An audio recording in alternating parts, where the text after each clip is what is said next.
Assalamualaikum warahmatullahi wabarakatuh. Halo semuanya, perkenalkan nama saya Adinda Putri Maharani dengan NIM 2308031020003. Tujuan saya membuat video ini adalah untuk memenuhi tugas dari Sekuritas dan Portofolio kelas B. Materi yang akan saya jelaskan kali ini itu adalah tentang jenis-jenis dari sekuritas. Untuk subbab materinya itu yang pertama ada pengertian sekuritas, yang kedua jenis-jenis dari sekuritas, yang ketiga fungsi dan peran dari sekuritas dalam investasi, yang keempat ada keuntungan dan risiko berinvestasi dalam sekuritas.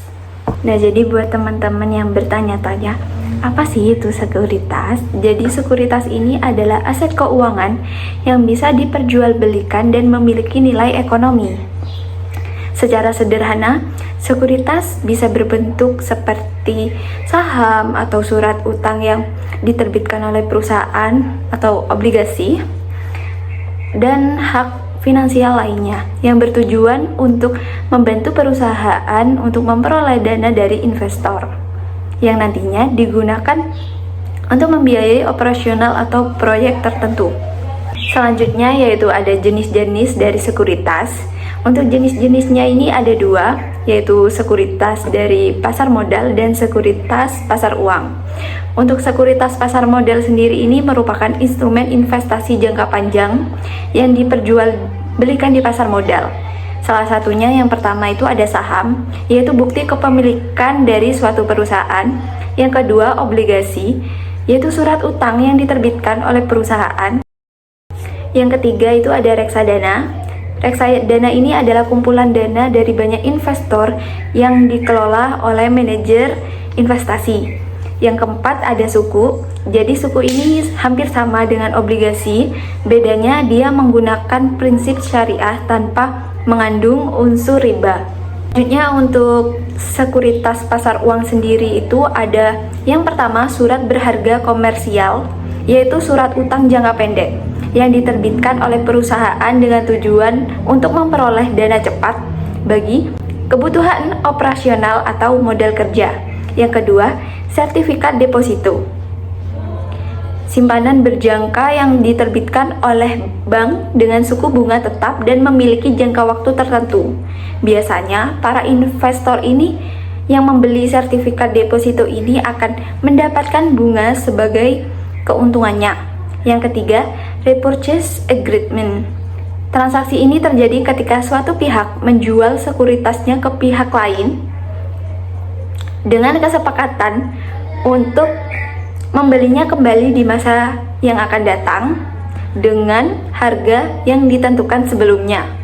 Yang keempat, itu ada deposito berjangka. Merupakan simpanan bank yang memiliki jangka waktu tertentu dan suku bunganya itu tetap. Deposito ini tidak bisa ditarik sebelum jatuh tempo, kecuali kalau misalkan ada penalti yang telah disepakati di awal. Selanjutnya itu ada fungsi dan peran dari sekuritas. Untuk fungsinya sendiri itu yang pertama ada penghimpun dana.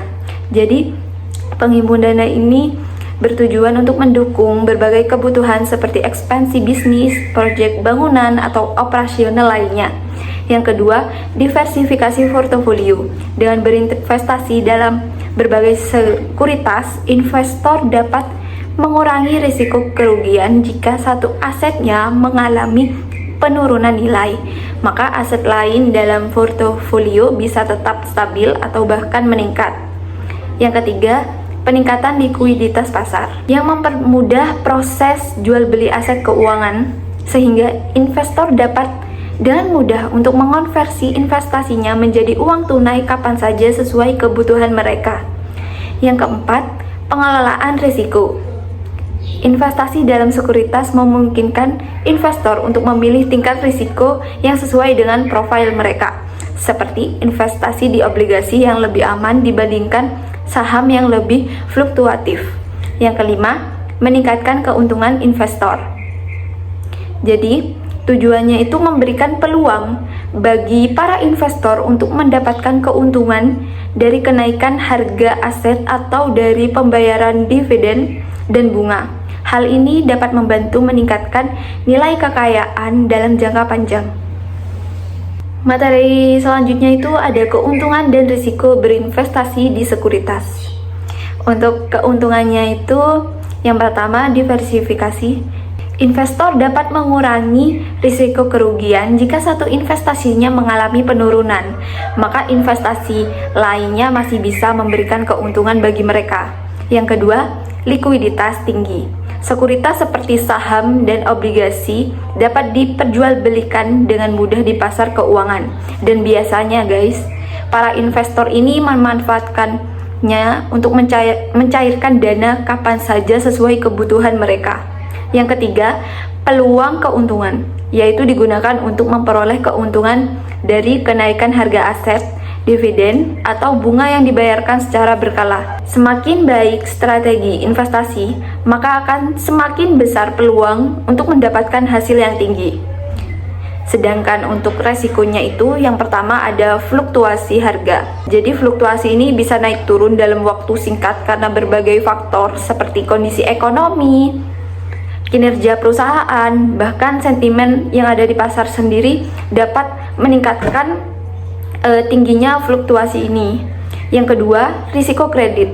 Untuk sekuritas seperti obligasi atau risiko bahkan penerbit perusahaan gitu yang tidak mampu membayar kembali utangnya sehingga investor bisa mengalami kerugian. Yang ketiga, inflasi yang tinggi. Jika tingkat inflasi lebih tinggi dari keuntungan investasi, maka daya beli dari hasil investasi akan bisa berkurang.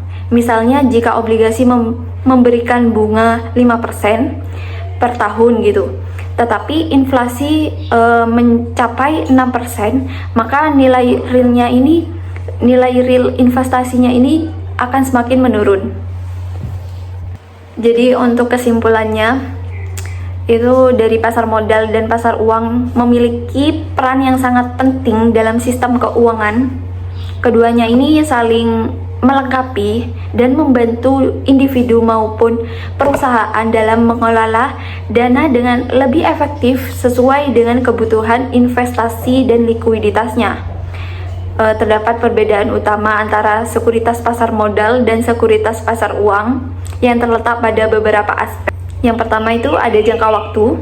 Sekuritas pasar modal cocok untuk berinvestasi jangka panjang, sementara sekuritas pasar uang lebih sesuai untuk kebutuhan jangka pendek.